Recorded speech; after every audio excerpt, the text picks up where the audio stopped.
guys, what's up? I am Destiny. This is Monday mail number 20. I stayed awake all night playing Factorio, so I'm very, very tired and very grumpy because all of these questions suck.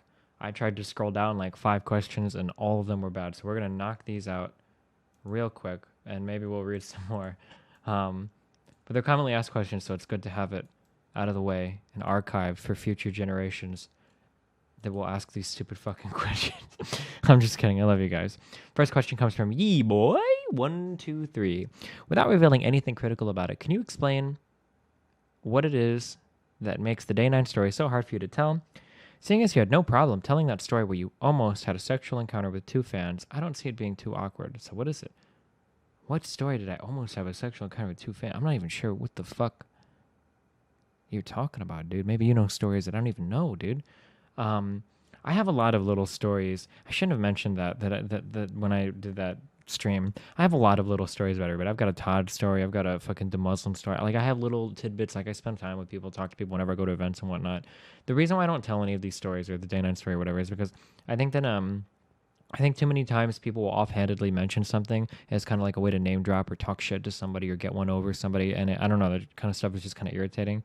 I usually, like, I don't, unless I have like a pretty good grasp of the situation or don't mind going nuclear on the person, I usually don't say anything like bad about other people. Unless I feel like I have a pretty good impression of them and I think it's warranted. I know that a lot of people are going to be like, oh, well, what about you just called out Narcissa or whatever? And like, I mean, I stand by what I said. I really do feel like they have some mental issues. I don't think they're a bad person or a horrible person right now. And then in general, like, I don't really just talk shit about people. I don't like telling, I guess, like, every time you go out, there's always that one friend who's always there, and like, you're totally bros, dude. Like, you'll be broing all day with this guy. Maybe you call him on the phone. Back when we used to do that, you'll play Super Smash Brothers with him. You go online, you play a little bit of RuneScape, and then you guys go and hang out. And all he does is he fucking shit talks you the whole time to sound cool to all of his friends. How fucking shit is that? And you're like, dude, I thought we were fucking bros. And he's like, bros? Why would we be bros with somebody that peed his pants when he was 3 years old? I was like, dog, why is that story even fucking relevant right now? And he's like, I don't know, dude, but I've never done it. He's like, you know, like, that kind of person that makes fun of other people all the time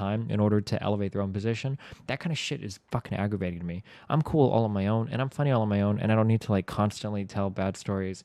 I guess like in any world where I'm telling dirty stories, not dirty, but like rude stories about other people, like, word gets back to them, tensions are awkward, maybe they tweet something at me, I really don't know what to say, like, oh, sorry, like, it's just kind of weird. I don't know. I don't think it's yeah, I just don't really have the desire to like shell out like dirt or talk shit on random people for no reason. Like, I feel like it's I feel like it's a bad meme. I feel like it's a bad meme, you know, to meme in that kind of way. Anyway, completely unrelated. Second question comes from Stanlot. Hey, Destiny, I've noticed with increasing frequency that you've been submitting or substituting words in your speech with the word meme, rather than say the appropriate word you should be using. Do you think memes have degraded your vocabulary or ability to convey arguments eloquently? How long until you become a meme smurf? This is what you guys waste your fucking questions on. Almost as sad as what most of you waste your fucking vote on when you were voting for president. And this is the kind of question, what do you want me to fucking say to this shit? Yes, I thought about it long and hard, and I actually feel like I do inject the word meme into too many of my sentences, and now my vocabulary is in shambles. I lack the ability to properly communicate or convey any idea to people, and I'm fucked, dude, and it's all over, man. What are you gonna do, man? When you're gonna meme, you're gonna meme. And be a meme. That question sucked. Stanlot, I hope you put the Hoomstiny bear at the end, and to try to save it because you knew it was a shit question. But you know what, Stanlot? Nothing can save that shit question. Let's see what the third one is. destinyssonnathan. I'm pretty sure I banned this guy from my subreddit. I don't even know how he crawled back in here. I remind me to redo that after this Monday mail. Can you tell us about how your relationship with Erin began, blossomed into life together, ended, then dawned afresh, while expounding on her importance to you and the dynamic you share? Thanks. What the fuck? Do you want like this is like all my children, and you want me to give the full life story of like me and Erin? We met at an event a long time ago. I don't even remember. It's some event in Texas, and we chilled for the day, and I think we hit it off, and we talked. I eventually moved in with her because I didn't really have a place to live because I kind of did, but like I was bouncing around.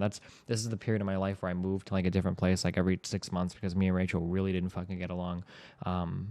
But I didn't want her living at her parents, and she had the house, and I was kind of bouncing around. And so eventually, I talked to Erin, and it was kind of like a spur of the moment thing for both of us. And then I moved in with Oh, this guy in my chat said, new Destiny video 8 minutes late. Little does he know I'm literally recording this 8 minutes after it was supposed to go up.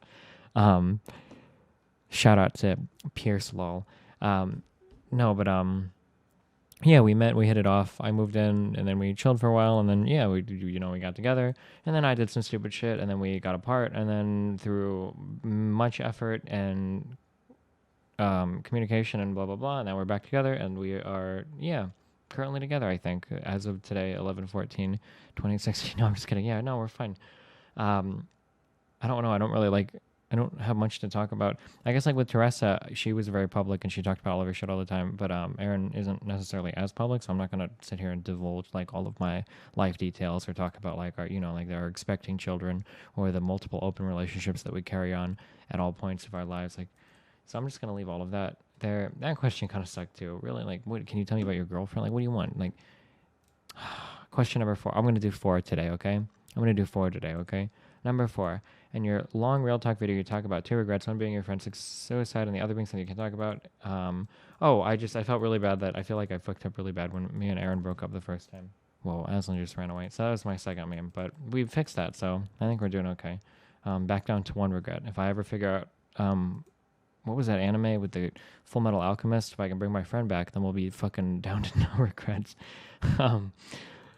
That was for, how long are we on this video?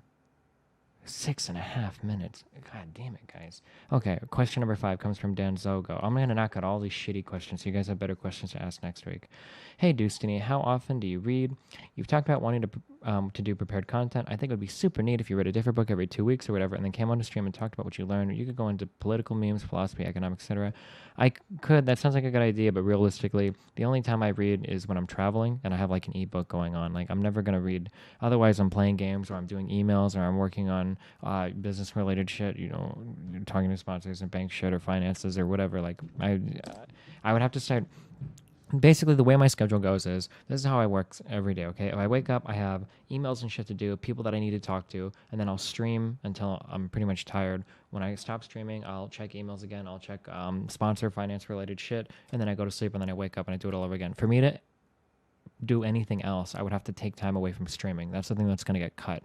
And you fuckers already like throw temper tantrums anytime I'm not streaming 24/7 because I'm the only source of entertainment for a lot of you people, I guess.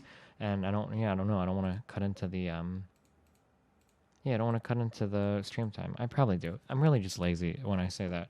Because I could cut like an hour out of my stream, a week, and you guys wouldn't notice if I don't make a big deal out of it or anything, and then put it to something else. I'll ask a question on my subreddit, actually, because I need to do some form of prepared content that builds my YouTube, because my YouTube subscriber growth is pretty shit. I think I'm averaging like 40 or 50 a day, somewhere in there, which is pretty slow for a channel my size, but I'm not reaching out to any other communities and grabbing any new people. So I don't know, maybe I'll submit something to my subreddit and I'll ask what we can do. Maybe the next composition challenge will be on the way. We had 10 minutes yet. Is that like my goal for videos, the optimal monetization point? Hello, Steben. This one comes from thelunararmy. The last one is from Dranzogger. I don't remember why. Dranzogger? I feel like that dude's a Trumple. I'm pretty sure he is. If I didn't ban him from chat, I should. Remind me to do that at the end of the video. I'll go do that. Hello, Steben. Ever thought of learning a programming language or something like Python or C#, which you could use to write some niche scripts or programs? Would be entertaining to see you figure things out. Peace, PS. Thanks for answering me at number 19. This guy's double dipping? I already answered a question from this cuck, and he's asking another one. I never will learn a skill like that on stream. I would kill myself first. How many people in chat would become PhDs in whatever? I could learn the most obscure fucking machine assembly bullshit language in the world, and there would be an expert on it that would come out whose fucking dad wrote a PhD dissertation defending the legitimacy of the language, and this guy would know everything about it, and he would also simultaneously have like some kind of antisocial personality disorder, so he would be shitting on me the entire fucking time in chat. Fuck that shit. No, I'm not going to learn new shit on stream. That is agonizing. Learning new games is tough enough. But I just don't think the problem with like learning a programming language is it would be something that like day 1 would be like 4,000 viewers. Everybody would be really excited. And then like day 2 would be like 1,000 viewers, and it would just drop from there. And people were like, this is so fucking boring. Like, it was really funny when we watched it initially, but now it's just really fucking boring. Please go back to playing League of Legends or StarCraft. Nobody would ever say, please go back to playing League of Legends. 1, 2, 3, 4, 5, 6, 7 questions? You have talked previously about your opinions on death grips. This question comes from allsmiles dash. You have talked previously about your opinions on death grips and how you don't view it as music. What are your opinions on noise artists such as Merzbow and drone artists like Sunn O or Earth? Where do you draw the line between music and noise? This is actually a pretty decent question, but it's all the way down here. I could talk for a long time about anything related to music. I guess I'll give you a short answer because you can talk about it for a long time. Basically, anytime you do something experimental, this is true for probably all forms of art, I would imagine, but I know it's true for music at least. It's probably true for everything else. Typically, when you're going to do something unusual, what you typically do is you keep everything else the same, and then you do that one thing very unusually. And then what it does is you push a boundary. It gives something for the listener to root their comfortableness in, right? And then they can explore a new or interesting idea from a not so scary realm. So for instance, if let's say that I was gonna do a song with a crazy rhythm, a crazy beat. Okay, it was like boom, like that's the beat, right? It's super fucking crazy, right? If I were to do a song with a crazy fucking beat like that, the song itself, the chords that I would choose would probably be pretty accessible. And the instrumentation would probably be pretty accessible because even though the rhythm is crazy, I want you to feel grounded in the song to some extent. Like at least I understand the sounds I'm hearing. I know the instruments. It's not all crazy. There's something there, right? Much the same way that if I were to do something crazy with the notes themselves, can I play a little bit of the song or is YouTube going to cuck me? There's a song that uses microtonal stuff. It's by a group called Sevish. I'll play a little bit of it here. Oh, I gotta put my headphones on. Dude, I'm so fucking unprofessional. I'm not prepared at all. Okay, this song.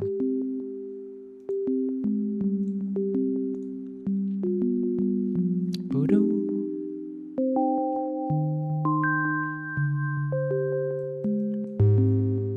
This is a really good example of doing an art and changing one thing but keeping everything else the same, right? The meme about this music is that it's microtonal. That means that where you see like notes like C and C sharp, there are notes in between there that some people can use to make music that you're not used to listening to. Now, even though these guys utilize microtones in their music, they keep everything accessible. The rhythm is obviously very accessible. 1, 2, 3, 4, right? It's in 4/4. Everything is super accessible. The instrumentation is accessible. The structure of the song is, everything makes sense. It's just that one thing that's changed. And then when you hear that one thing that's changed, like that's really cool, right? Usually when I'm listening to experimental music, even the more experimental stuff on my stream, like the one, oh God, there's the music that you guys hate so much. If you listen to any songs that I listen to that are experimental or crazy, they're usually at least grounded somewhat. They'll either have a consistent type signature or they'll go back to periods of, consistency. And it's like, oh, okay, yeah, that makes me understand it more. When you look at a group like Death Grips and you just do everything fucking crazy and it's like, okay, well, you're screaming a lot. That's kind of cool. And then you're not really using like any kind of song structure. And you also don't really have any kind of chordal theory structure to the song. And you don't have like any like melodies or anything, and you also don't have any real like kind of rhythms in a lot of the songs. And like at some point it's like, okay, so like what am I supposed to latch onto here? Am I just like screaming and shouting? Like, is it noise? Like, is everything music? Because in that case nothing is music, right? If everything is something, then why even have the word for it, right? And this is a topic that can get very controversial. You can talk to a lot of different people, even in academia, that will have people smarter than me that disagree with me, people smarter than me that agree. Yeah, I don't know. There's not like a right or wrong answer, but this is more like a personal, for me personally, like, I don't know. I don't consider when you just make everything fucking crazy and there's nothing to respect or admire about your art, it's like, well, fuck, like, I don't even know if you know what the fuck you're doing, dude. Like, I don't even know if you don't know what the fuck you're doing. Like, do you have any background in making real music, or are you just like shitting on the wall and then, selling it as art, kind of makes you wonder. Anyway, that's all I got today, guys. Good evening. Thanks for joining me. Have a wonderful fucking night. I'll catch you on the flip side on Monday Mail number 21. Make sure that you go to the thread in the description, click the link. Don't upvote shit questions, okay? Not like you did last time. So I have to answer fucking 7 of them. Okay, yeah. Good luck. I'll see you guys later. I'll catch you on Monday, mail number 21. Peace out.